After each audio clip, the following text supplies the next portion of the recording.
Judge's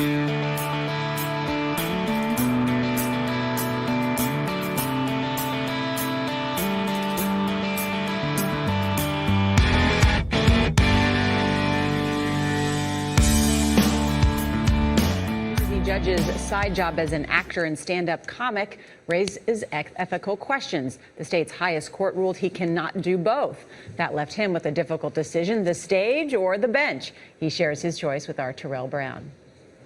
Vince has been living something of a double life. Municipal court judge by day, stand-up comedian by night. Wow, isn't it terrible with being bald and white and looking like the guy in the Amber Alert poster every time? Is it really possible to separate the careers and the identities? I absolutely believe that. I believe what I do on stage is an act. It's a performance. But Thursday, he got word that if he wanted to continue serving on the bench, handling misdemeanors like traffic tickets and restraining orders, he'd have to give up the limelight.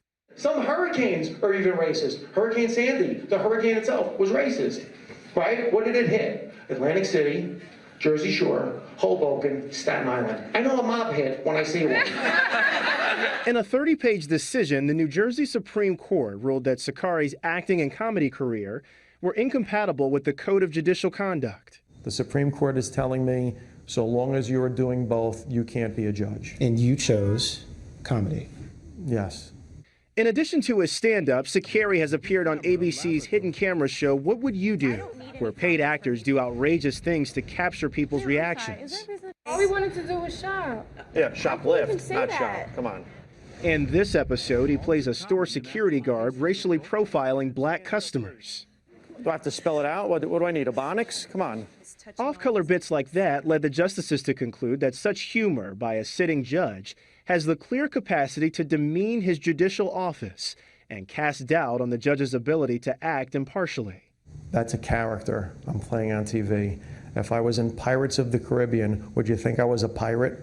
Still, Sakari says he accepts the ruling. He's officially stepped down from the bench and plans to focus full-time on his career in entertainment. Something as prestigious as being a judge. You know what? I'll forego that to chase this dream. And so for all of this, it's worth it. Absolutely.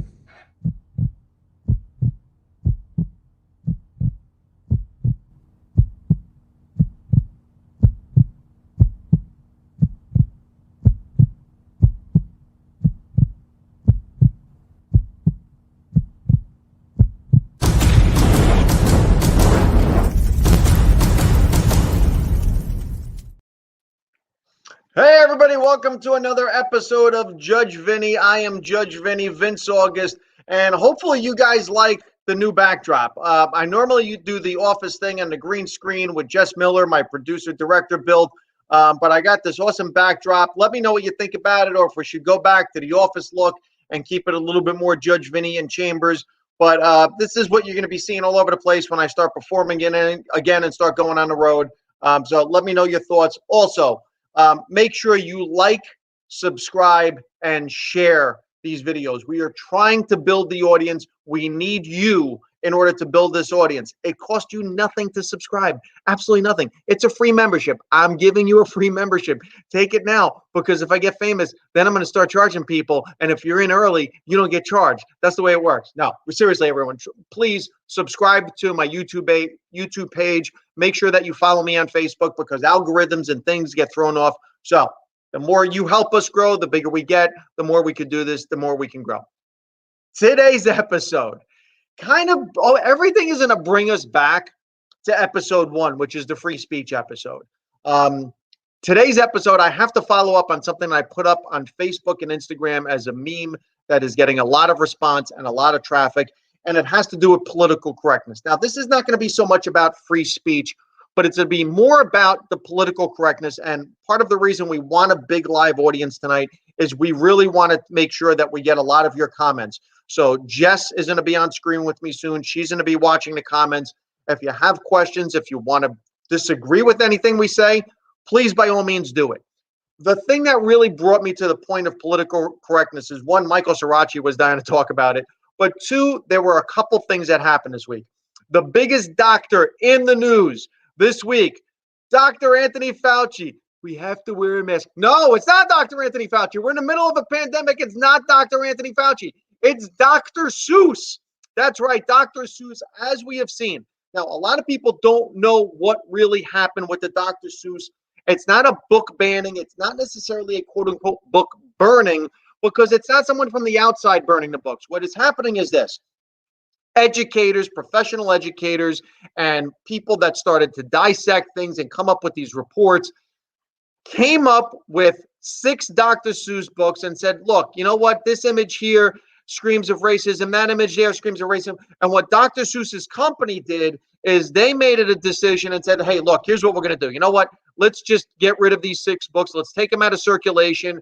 And you know what? We'll stick with the current library we have, because you know what? It's just not worth it. And this is where we get. See, so someone says that something is racist, and then it becomes, it's not worth it to argue. Now, I'm going to try to find the actual poll and the result and the study, and I'm going to put it in the body of the thread here.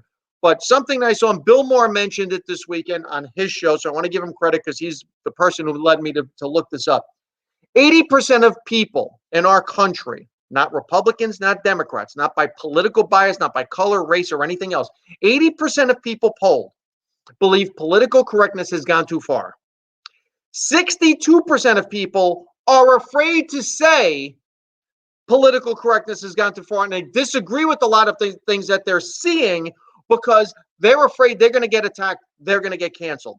That's where we are right now. So what I want to do, without further ado, is bring in Jess Miller, Michael Sirachi. Ben has the week off. I want to jump right into some topics. I know Jess, we go back and forth. Jess makes fun of me because I refuse to get rid of old things. I love books. I'm holding on to CDs and DVDs, and she gets mad at me because I do that. She's like, Vin, let go of the past. You got to let go. Don't throw the books in there. Don't throw the books in there. Well, yeah, sure. Is that a real screen behind? Is that like a green screen you have with all those books? Oh no, that's real. Okay, so you're a book person like me. You like to hold a book. I am a book person. I love holding a book. And you better hold on to those books. You know why? Because with Amazon now having the biggest book library, okay, they own all the books basically. They're the biggest book distributor. They have the book library. They can now determine what they want to get rid of and take out of circulation simply by hitting a button. And you know what? People like me and you, us old people, not like Sirachi. Sirachi doesn't have books. Look at Sirachi. He's got nothing behind him. It's a Kindle. He's got a Kindle. They're going to have to come in our house and steal our books. Sirachi, what are they going to do with you? They're going to hit a delete button. Are you a book person too? You're younger. What do you do? No, I read everything on the computer like a normal millennial. See? He's a click away. Judge. See, here we go. Here's the green kid. He's going to tell me the book. If I have a book, I've killed. That tree is dead a long time ago. So let's get serious for a second. Let's get into some of this stuff. Look, part of the thing that got me this week, and Michael was dying to dive into this. The problem with the Dr. Seuss thing is you can't look at a segment, a page out of a person's life and make a determination, ignoring everything else that they've done, especially someone who's Dr. Seuss, who's completely almost progressive liberal in his storytelling. Pick out these 6 books and images from the books and say, aha, racist. That to me is the problem here, is because one, we don't have Dr. Seuss to explain what he was thinking when he did the drawings. And if you look at the drawings, I mean, come on, really? Dr. Seuss books? It's not like he was aiming for anything in particular. One, it's not like the cartoons were meant to have any type of, have you watched The Grinch and what these people look like? So I don't think you can look at intent without having the person here and ask the intent, first of all. And second of all, where is the effect? Where are people feeling the effect? Look, if you tell me that people are out there attacking Asian people and we go into their houses and they have Dr. Seuss books all over the place, I'd be like, okay, look, there's the manifesto. There it is. Okay. The guy's got, if you have somebody mailing clippings of Dr. Seuss as a threat saying, I'm coming for you, Dr. Seuss, is talking to me. I mean, the son of Sam heard his German Shepherd talk to him. I don't think we ever had a mass murder or anybody like that being like, man, the cat in the hat just won't leave me alone, man. That cat won't leave me alone. That's where I'm coming from. Somebody jump in here. Michael, Jess, somebody. Go ahead, Michael. I mean, I don't have specific issues with the Dr. Seuss thing, but it's more just that my problem with cancel culture, we can get into this a little bit more later, but is just that it's the medium for it is social media. And the way that people are just so quick to say one thing on social media, but then live their lives a completely different way. So everyone can be the amazing moral person online because they can paint their own picture, but then in reality, everyone's saying fucked up shit all the time. And here's the thing. We don't know, where does that original hashtag start?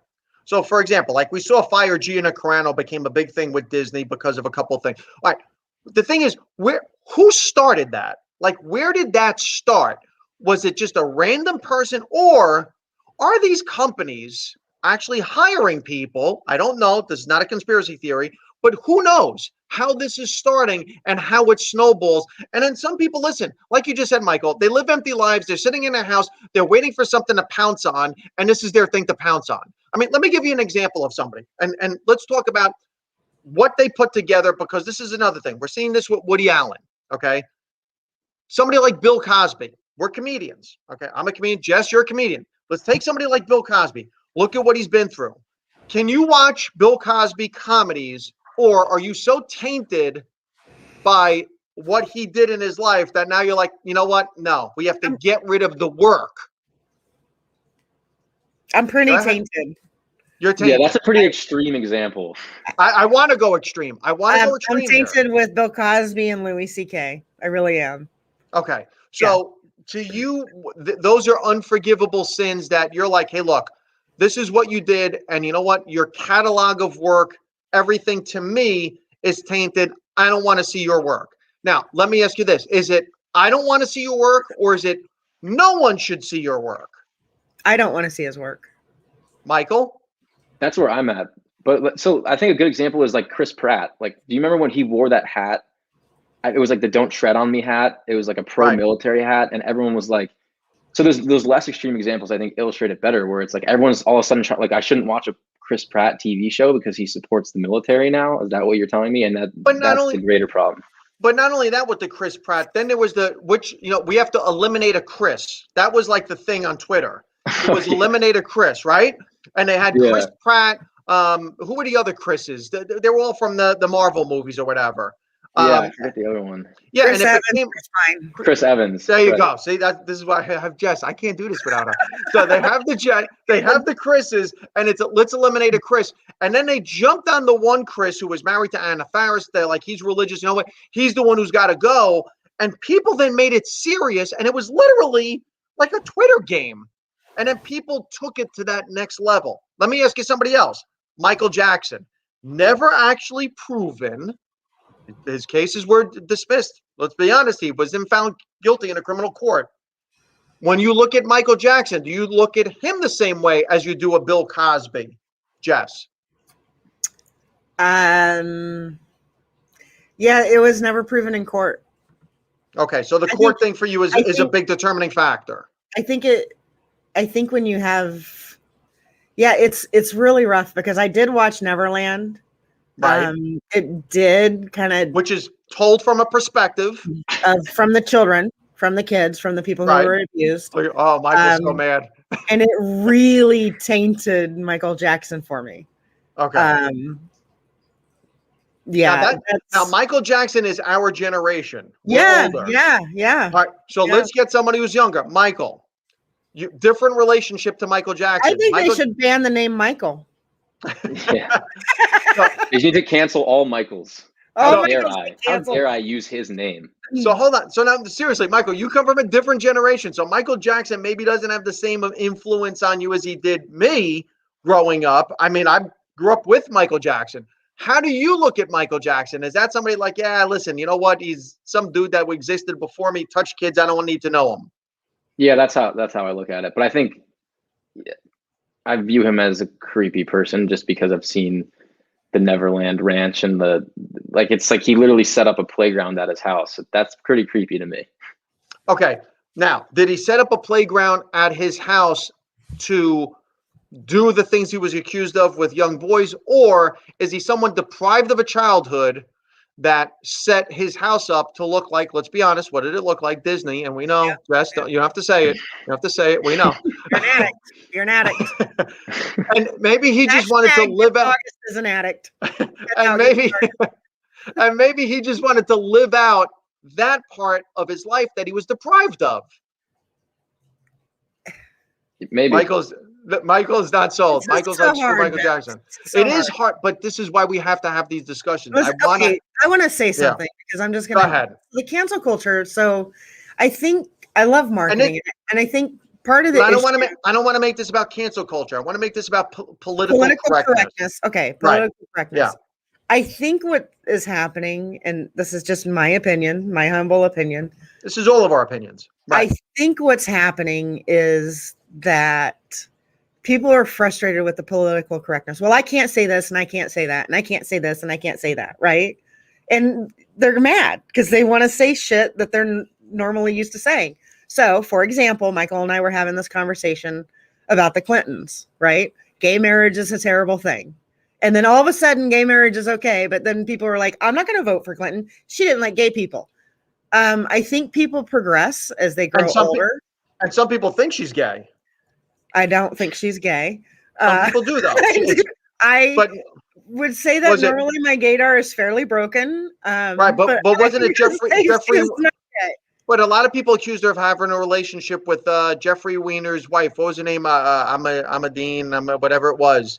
A lot of people she had Weiner in the last name, so she couldn't have been gay. It's not possible. Okay, but my point is that first of all, people progress, right? They emotionally, hopefully, most people as they get older realize that gay people being around someone who's gay isn't going to turn you gay.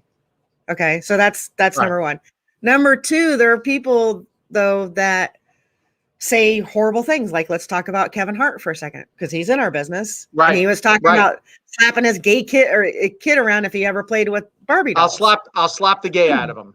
Right. I'll slap the gay out of him. Okay. So on a comedy stage. Go ahead. So this is where my opinion comes in. I think what people want is accountability.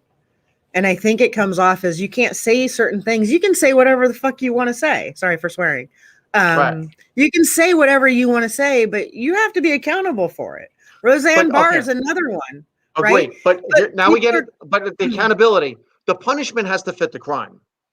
And I think that's what we're seeing. We're seeing a disparity in the accountability. It seems that the accountability seems to have a political twist to it as well. So it depends what you're saying about what group. And the question that I then raise is, well, look, is offensive, or are certain groups more sensitive and there's a higher penalty for attacking this group as opposed to that group? I think if you're not a white guy, then you're probably a fairly sensitive group. Just saying. Right. And that's what we're seeing. And the question becomes, look, we talked, you just said Louis C.K. Okay. At what point, now a lot of comedians, female comedians, Sarah, what's her name? Oh my God, Silverman. Help me out. Sarah Silverman has said, hey, look, I know Louis C.K., everyone get over it. And my reaction to that is, well, hold on a second. Not everyone. I think the people that were in the room with him, I don't think they need to get over it. Okay. I don't think the intended targets need to get over it. Okay.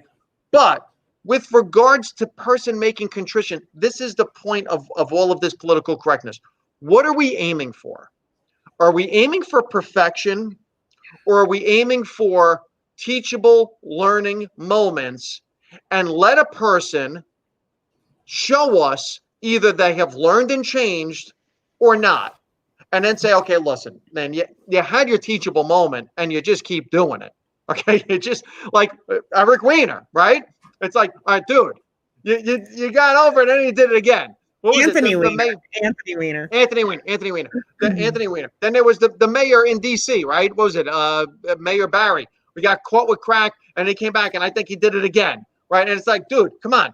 And even all of these politicians that we see that you say, okay, look, you had your teachable moment. Are you learning? So with Cuomo. What about Cuomo? Yeah, I was just going to say, what about Cuomo? So now we look at Cuomo. And listen, you guys know how much I disdain Andrew Cuomo.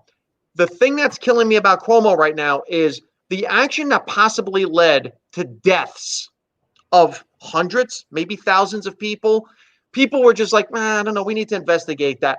But it was the 3 accounts that, let's be honest, the last one, I was like, hey, look, man, you got to let the guy explain this. He's taking a picture, he puts his hand on somebody, and it lands on her back, which is exposed. Okay. I can't immediately assume that that's sexually aggressive. I'm sorry. And I can't believe I'm defending him, but I'm not going to immediately do that. And then she removes his hand from there. Okay. He grabs her face in a crowded room in front of people at a wedding. This is not in his office, and asks, hey, can I kiss you? Inappropriate. My big thing is you never touch somebody. You don't put your hands on another person. Even when I take pictures with people after the show, my hand does like the hover thing where I barely touch the person. I'm very careful about that because, again, you don't know. Right. On the shoulder. Be careful where you put it. Make sure it's visible in the picture. So, look, does it rise to this level of, oh, my God? On that one, I was like, look, man, come on. Look, that's one you apologize for and say, look, I was at a wedding. It was inappropriate. I shouldn't have said that. I shouldn't have done it. My bad. I don't know that it's in that power situation. She came over to him, thanked him. Who knows if he had a couple in him, whatever. I'm not excusing it. Don't start sending me messages and DMs that oh, Vin, you're being an apologist for sexual. No, because I've said, look, the guy's a creep. I've always said the guy's a creep. I can't stand the guy. But you have to take each one and look at them separately. The first one, if it gets proved, forget it. He's done. Second one, same thing with the one that let's play strip poker, done. The third one at the wedding, I was kind of like, now, again, made her feel uncomfortable. You apologize. You look at each one in a different situation, different light. You can't assume they're all the same. No, Michael, come on. Yeah, I haven't seen the photos actually, so I can't comment on it. But I think that people are incredibly right. They want to jump to conclusions as fast as they can, so that way everyone knows that they're the wokest person in the room and that they have the best moral compass. And if you disagree with them, then yeah, blah blah blah. And then it becomes, even with the going back to the Dr. Seuss thing. There's an old joke, and Jess, I asked you to pull a graphic for me. There's an old joke where a person goes. Yeah, so a person goes to a psychiatrist and they start doing a psychological profile, and the person gets tested and they're shown the ink blots, and he sees the first ink blot, and the doctor says to the guy, what do you see? And he goes, I see 2 people having sex in a car. And they show the next ink blot, and he said, what do you see? I see 2 people having sex in a park. And he shows him another, oh my God, look at this. These people are involved in all kinds of bondage. And the guy goes, wow, you have a dirty mind. He goes, I have a dirty mind. Why you keep showing me the dirty pictures? So the point of the joke is, do we look at those ink blots and say someone sees them as dirty pictures? They're pornography. Get rid of all ink blots. Or do we look at that person and say, dude, look, everything that you see is pornographic. Maybe the issue is you. Do we have certain people out there that no matter what they look at, Michael, they're going to see racism. They're going to see sexism. They're going to see the negative to want to blow the whistle. We have people that wake up that do this every day on social media. No? Yeah, I agree. 100%. Right. And there comes a point where if people are afraid, if we have that 62% of people that are afraid to speak their mind, then we're going to just continue. You know what? Rather than have teachable moments, you know what's easier? And this is lazy Americans. You know what's easier? Let's just get rid of shit. Let's just get rid of it. It's easier to get rid of it than to teach people and have them overcome. It's like, Vinny, you and I, like, I work in public defense right now, and you work in public defense as well. So both of us have a pretty good understanding of mass incarceration, right? And so recently I was talking with some people about the prison industrial complex, what it's called. And this girl didn't know that I worked in public defense, and I had a different opinion on her about some sort of academic take on prisons. And she's like, that's just because you're a white male, you wouldn't understand it. And it's like you said, it's like she, as soon as I disagree with her, she sees what she wants to see, which is that the disagreement comes from my point of privilege. But I got very angry because I was like, my job that I do all day is to speak with prisoners and go into prisons and take interviews. And you read something out of a textbook that illustrates that reality differently than what I see in my own, from my own perspective. And the difference is that I'm racist, so I don't see it the way you see it. See, Michael, what you're getting to is the tribal nature of our country right now. And here's the funny thing. And I said this to Jess once, and me and Jess had a great conversation about this. I said, wouldn't it be amazing? Here's the unity that our government is scared shitless of. Here's the unity that scares them. Imagine if all the crazy gun people got together with the gay people and they said, hey, listen, when you're marching, how about this? We actually don't have a problem with gay rights. How about we march with you? We'll protect you with our guns. And as long as you don't have a problem with us carrying guns, we don't have a problem with you being gay. How about we all march together? That's the kind of shit that scares everybody in Washington. That's the unity they don't want. They don't want us to work together. No, at all. Because if crazy white dudes with guns got together with Black Lives Matter and said, hey, listen, we agree with you. You know what? We don't want cops taking our guns, much like we don't want cops shooting you. In fact, part of the reason we want guns, we don't want cops to be the only ones that have guns. So we're kind of overlapping. We're those two circles that overlap. You know what? We'll march with you. How about that? See, they don't want that. What they want you to do is they want you to stand up in a union meeting and say, hey, we want $15 an hour wage. Who's with us? And everyone goes, yeah. And then they go, okay, everyone just screamed, yeah. Who's a Republican? Yeah. Okay, you guys had to leave. All right. Everyone else who screamed, yeah. Who owns a gun? Yeah. No, you got to leave too. And then eventually you dwindle the numbers when you're two people going, yeah, this is it. We're going to fight for this together. It's me and you. Look at what's left.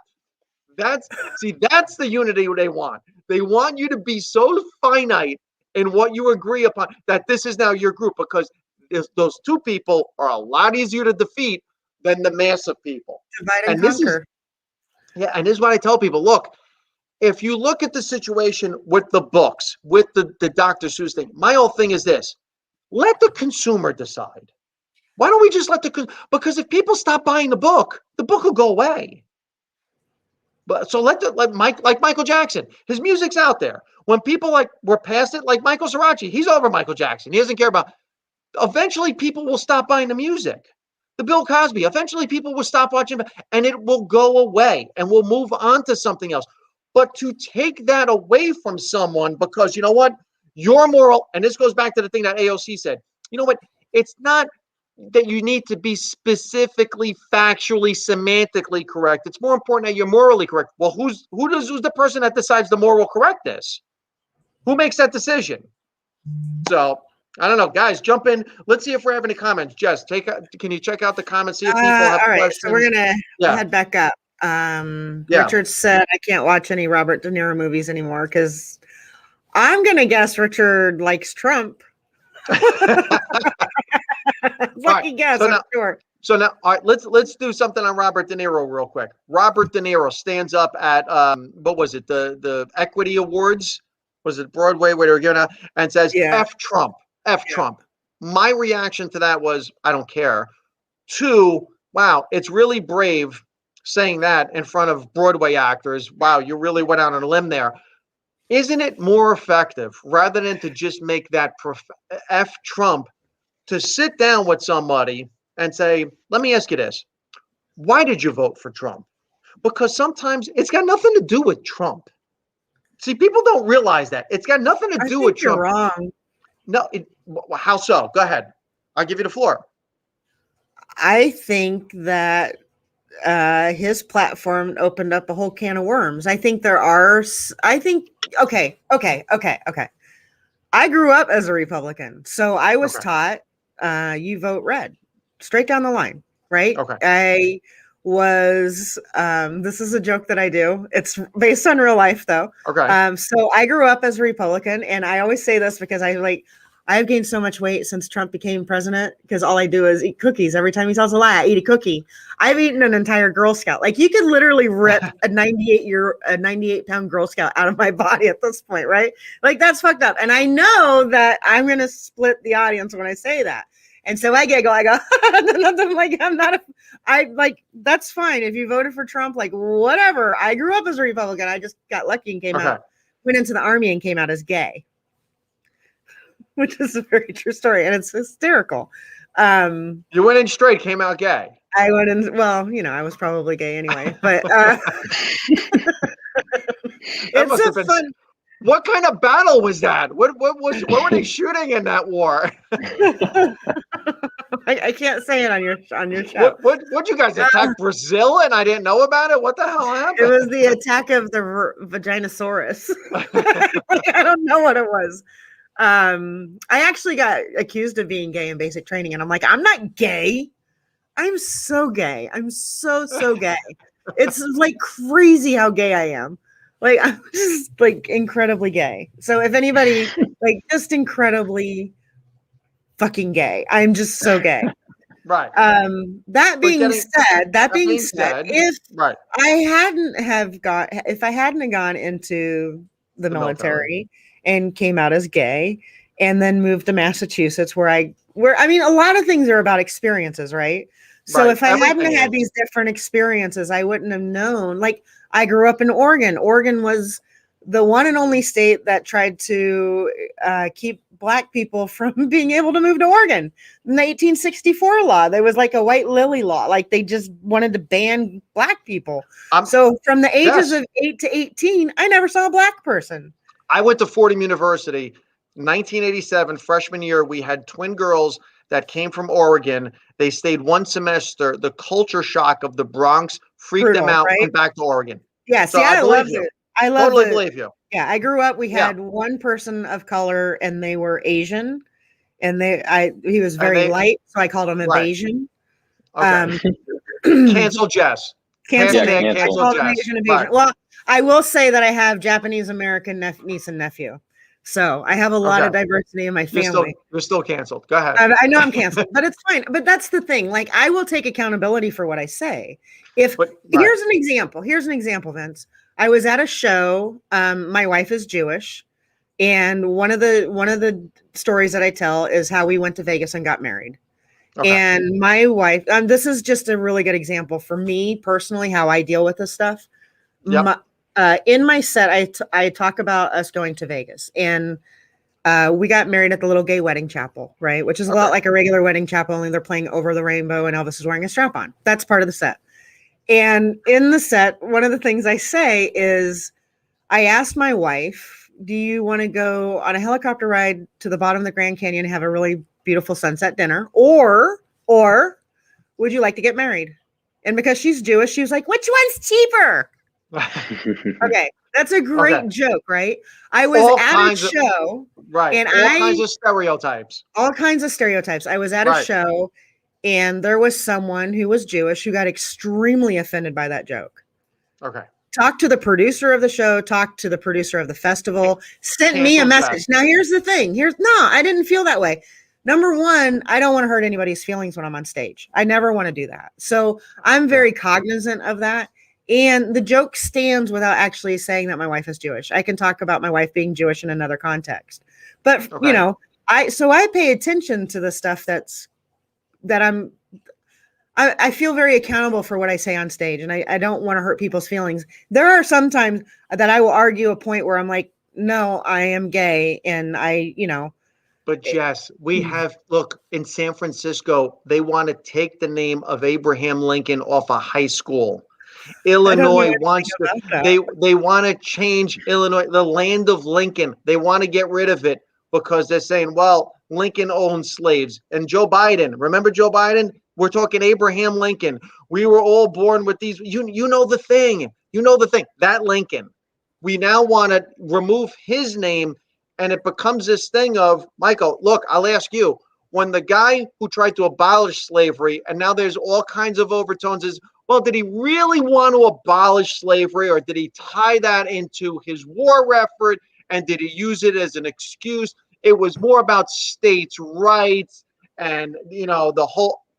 I mean, where do we stop this insanity and say, look, the guy did what he did? I mean, are we going to go back and dissect everyone? Because then we have to go back and dissect Jess and say, you're gay now, but you were Republican when you were young. And I was also straight.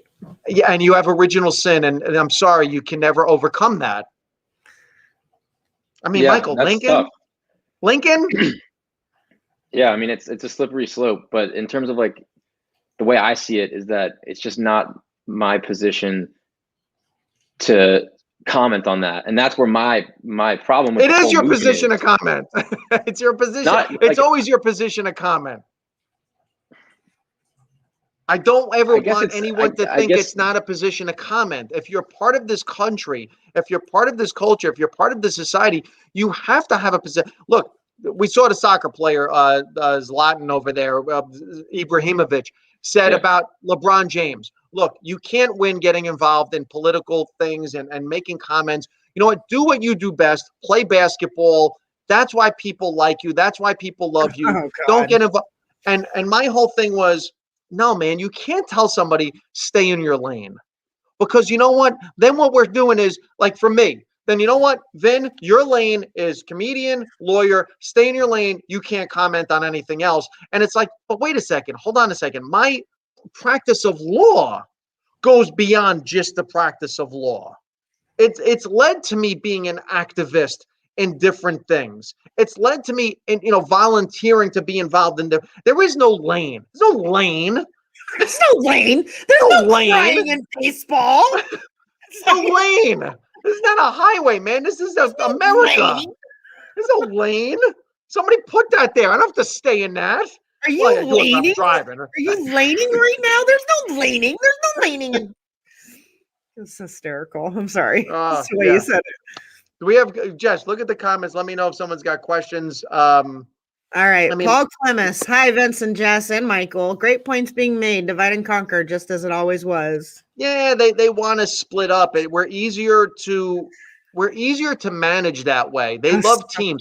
Everybody loves teams. And the other thing about teams is you can profit from teams. See, so long as they're teams, then you could say, look, we need money to beat the other team, so donate to us. That's really why they want the teams. Because let's be honest, if all the Democrats, let's say you had a complete sweep, Democrats win the House, Democrats win the Senate, presidency, everything, then what's going to happen? You know what's going to happen? You're going to have now two different factions of Democrats. You're going to have the progressive Democrats. We do anyway. Yes, we already have it. Exactly. We have probably 3 or 4. And then you're going to have another party. Why? Because then it's going to be the battle for, well, but I need to raise money. And who am I raising money if I don't have a common enemy? We need an enemy. So you always have to find an enemy. Always have to find an enemy. Richard said correct.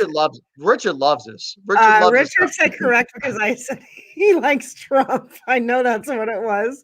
Going back, but I want to make a point about the Trump thing that you said earlier. Let's circle back to that. Okay. I'm going to do like a Jen Psaki. I'm going to circle back, but I'm actually going to circle back with an answer. Circle back. Look at that dig. Did you see the dig? Michael loves the dig. So here's the thing with the Trump. So, for example, I know people that dislike Trump, don't like his rhetoric. Yeah. But you know what? They're gun people. They're gun owners, and they were single issue voters. Exactly. Right. So they didn't vote for Trump because I like Trump. It's, look, here's my issue. Mm-hmm. My issue is Second Amendment. So I don't have a choice here. Because the other Vince, guys, we've had this conversation. Yeah. We've had this conversation. So we talked about this. About I don't have a gun. Right. I don't have a gun. There are personal reasons for me not having a gun. I suffer from depression. I don't want to have one. I have ADD. I get in a bad mood. I have a you weird shouldn't moment. have one. I should not have a gun. So I'm not going to have one. Like, let's put that out there. Okay. Right. I was in the military. I have shot weapons. Yes. I've thrown hand grenades. I have laws. Like I enjoy it. I'll go to the range with my friends. Right. And shoot. Right. But I will not have a gun in my house. That's my personal thing. Now we've talked about this in the sense Is that gun a euphemism for dick? Wow. I have a big gun. If you want to talk that way, Michael. He's been quiet all day. That's the line he throws out. He's been sitting there quiet all day. That's all he had. Go, give me something that I can talk about. All right, continue. But we've had this conversation where you've said, like, you have a lot of weapons, you have a lot of guns in your house, and you would have absolutely no problem if the government regulated that. They do. Right? New Jersey here's my is question to you. Go Here's ahead, my question to you. Go ahead. With Republicans being afraid of their Second Amendment rights being taken away, and then the Democrats are like, let's regulate the weapons. We don't need AK-47s. We don't need AR-15s. We don't need high magazines or, capacity. High magazine capacity. And you're like, I'm totally fine with that. If I need to lock it up at the range, I will do that, right? Well, here's what I tell people. That's the question. So the question, let me answer it this way. So New Jersey, you don't have a right to own a gun. In fact, New Jersey you don't have a right to own a gun. You can't own a gun in New Jersey. Yes. However, we have exceptions. That's really the way the law works in New Jersey. So you don't have a right to own a gun. It's that there's exceptions to that rule. And the exceptions to the rule are you have to go ahead and submit an application. You have to pass a background check. So you have to check all of the boxes. And then when you are able to get a gun, then that gun has to fit certain modifications, and certain of the modifications that they give you with the gun, like with the fixed stock on an AR-15, is ridiculous. It doesn't affect the weapon at all. It's one of those semantical things that they put in that are like, aha. And it's just like, really? I'm going to fix it anyway in order to shoot it. I have to pin it at some point. What? I can't retract it and fold it, whatever. But what I've always said about guns and gun rights is this. You know me, Jess. I am not a hunter. If I never have to shoot at a living thing in my life, I've had a great life. I want to shoot at a paper target, a steel target, nothing else. But you can't tell me that my gun that I take to the range that I'm willing to keep at the range, okay, I shouldn't have a right to that because it's dangerous, inherently dangerous. Yet, because of the distance it can shoot, the power, but yet someone else can own a car that goes 160 miles an hour. Well, why do you get to own the car that goes 160 miles an hour? Why does the rich guy get to own a private plane when we know the fumes are bad? Why? Yeah. So why do rich people get to own private planes? Why do some people get to own Lamborghinis? Why do you own a Lamborghini? Why do you need a car that goes 220 miles an hour? You should say to me, Ben, why do you need a gun that shoots 400 yards? Well, okay, fine. I'll get a gun that only shoots 100 yards. Are you going to give up your Lamborghini? Or are you going to give up your private plane? Or are you going to give up some of the luxuries that you want? This is a very wacky comparison. That are excessive. This is so weird. That are excessive, that could do the same damage. So look, you could drive a car 80 miles an hour and crash it, and you went over the speed limit. Then we should put a governor on all pedals so that a car can only go so fast. So where do we put the limitations on things to say, well, you know what? These are more dangerous than those. Because what kills more people? Guns or cars? We can get into a whole thing about that. And okay, what I'm next saying, episode. but circling back, the point is there were single issue voters that are like, listen, I don't want to have to vote for this guy. But if the other side is going to take away this one thing from me that brings me joy, it's the thing that I enjoy doing, and I have to give it up, and I have to look at the other side. Well, what are you giving me back? And it becomes that trade-off, and you start weighing and balancing those things. I don't think people vote for the person as much as they vote for those issues. Yes. And 100%. This election, and I think the last two elections are really good examples of it. Really good examples of it.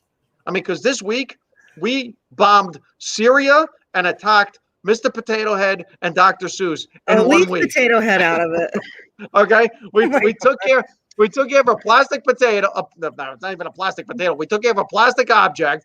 Okay, that we somehow assigned a gender to a piece of plastic. Okay, then we attacked Dr. Seuss and attacked Syria, who had nothing to do with the thing. You know, it's kind of like back in 2000 when we attacked Iraq for no reason fucking whatsoever. Part of my cursing. So yeah, let's attack a sovereign nation for nothing. I mean, come on, guys. We can go crazy with this. We could go crazy with this. Deb said ITA events on the guns. I don't know what that means. ITA. What does ITA mean? Yeah, I don't know. Is that? I thought that's short. Michael should know. He's the millennial. No, I don't. Yeah. I'm shaking my head. I'm not sure. That's normally what you see on ITA. On the back of the sticker. Also, no. I think also of it. No, it's short for Italy, and I'm Italian. Is that what she's telling me? I'm Italian Vince on guns. I don't know, but I guess we'll figure that out. She'll say. And Deb Conniff pseudo said Michael. Because you like gun a dick. Well, I don't know. You're like, I was in the army, but I didn't like all the guns. And I said, no more guns in my house. No, Jessica you were Savino. Jess Savino. Every time you say Jess, I get nervous that you're calling on me. That's awesome. That's so funny. Let's see. By the way, Jess Savino is a huge supporter of the show. Thank you for checking in as always. Thanks, Jess. Hi, Jess. All right, Richard. I didn't vote for Trump because I liked or disliked him. He was the best for the country. He was for American people first. Look what Biden's doing now. Americans are far from being first. Yeah, I don't think people like Trump that voted for him as much as you think. I don't know. Well, let's. A lot of them were just very pro-life. But then he said, But yes, I do love Trump and wish he were president today. So I'm just going to go over that. Okay. I have a gun, but I don't own a gun. Wait, Right. you have a gun license, but don't own a gun. So he has a permit to buy a gun. But I wanted a license just in case I should ever need a gun. Okay. Right. And then so that's a license permit to purchase a firearm. Paul Clemens, by the way, I am all for diversity. I want people from all walks of life to be offered the same chances and opportunities and not just color diversity. Well, then that gets into equity of outcome versus equality. So equality is we all have the same opportunity. Then there's equity of outcome, which is the best person wins. And then there's, well, we need one of each to win. And if we need one of each to win, that means somebody that maybe is better isn't going to get in because they don't check a box. So, for example, we have 3 people on the screen. If someone said, you know what, all right, we checked the gay box. We have a white guy box. We need a black guy on the show. So, you know what, Michael, you go. Sorry. And we replace Michael with someone else who maybe is just like, well, I don't even want to be on the show. But I guess I have to be because you need a black. So, there becomes that thing of what's the equity of outcome. So there's all kinds of issue with regards to diversity. Thank you, Paul, for the comment. Hopefully that makes sense and you understand what I mean there. For example, police departments. We want the police department to be representative of the community. Well, you have to have people within the community that are representative want to become police officers. That's a thing too. So if you have a Jewish community and the Jewish people are like, police officer, please, I'm going to go to medical school. I'm going to get an accounting degree. What do I want with a police officer? And you have a completely Jewish community and all of the cops are Irish. You say, no, we got to get rid of Irish cops. We need at least 50% Jewish police officers here. And again, this is a racial stereotype that Jewish people don't want to be police officers. I'm going to get all kinds of things. I'm going to get pictures of all kinds of Jewish people and police officers. I'm making an example. I'm trying to do something. Then it becomes that. Do you need a Puerto Rican? I checked the box. Anita, absolutely. I'll take on a Puerto Rican. I dated a Puerto Rican girl, and let me tell you something. That was an experience. That was an experience. I learned how to dance. I learned how I wasn't sure where you were going with that one. You have to learn how to dance. And the other thing I've learned about Puerto Rican girls that white girls can't do, walk in heels. Like, we're out of this pandemic. These white girls have been wearing Uggs and sneakers and flats. True. It's so true. You're going to see not true. Yes, white girls are going to put on heels, and you know what they're going to look like? They're going to look like a dog when he's walking on the snow, and it's like, and then all of a sudden it's like it sinks because the snow is melting. Compared to Spanish girls, yes, absolutely. You just lost half your female population. No, Anita, back me up. Back me up, Anita. I'm sorry. Oh my God. Spanish women, black women, and half Italian women can rock heels, whereas Miller, your last name, Irish girl puts on heels. It's like a baby deer being born. It's like a baby deer. I can't wear heels. I'm a lesbian. It's not possible for me to wear heels. All right. But if they made Birkenstocks with heels, you wouldn't be able to walk. I would never listen. Okay, I'm in theater. I have to wear cancel character Vince heels. August. Here it is. Cancel. Look, let's put it right. Cancel Vince August. Let's do the hashtag. So cancel. Oh my God. Look at Anita. It's true. She agrees with me. It's true. Okay, wait. Deb just said, yes, it is true. Yes, it's true. No, you're not. White women. I don't know. I don't know. I'm just in the wrong. They're not. They can run. They can run like nobody's business. I have a friend who's very, very white who wears heels all the time, and she's a teacher, and she goes to the beach in heels. Is she Italian? No, she's just white. No, there's no white. There's no country called white. Yeah, you haven't seen it? No, I watch the Olympics, and there's never now representing white with the flag. They come out. Come on, there's no country called white. I don't know. Maybe she's French Canadian or something. I don't know. She's Canadian. Rich, you guys keep freezing out. Rich, just refresh your page. Yeah. Nancy just said I threw my heels away. Doesn't look like the pandemic is leaving New Jersey anything soon. See, white girl. Okay. And Nancy's my cousin, and she's admitting it. White girls don't look at Jess. She's not wearing heels. That's and like Jess white guys. What is that? What is the Woody Harrelson? I've met Jess. She comes to shows. Jess is like don't wear heels. Jess is like 4'11", and she doesn't wear heels. Oh she has to have. She has like the bicycle flag. Remember that, like when we were young and I had the bicycle flag so people can see her when she walks in across the orange stick. Otherwise, she gets lost. All right. So listen, we opened up the questions. People are chiming in. Again, we're going to do this live every Wednesday. Please check in. We wanted to do something a little bit more open with regards to topic. Throw it out there. Let me know what you think of the new backdrop. If I should go back to the lawyer thing and the desk and the window. Jess also made this in a green screen thing, so I don't need to put up the sheet. I could just do a regular thing. Also, let us know if you watched live or in a replay. Put an L or an R. So L is not liberal, it's live. R is not Republican. R is not Republican.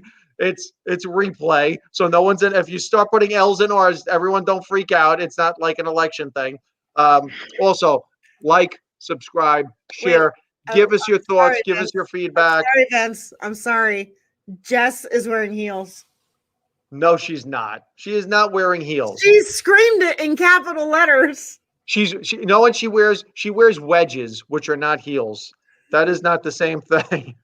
Paul loves the format. I love it too, Paul. I love interacting with the audience. You know, Paul has seen me perform hundreds of times at Caroline's. He was part of Linda's group. I love working with a crowd, so that's why we want to do this on Wednesdays, kind of do a long format.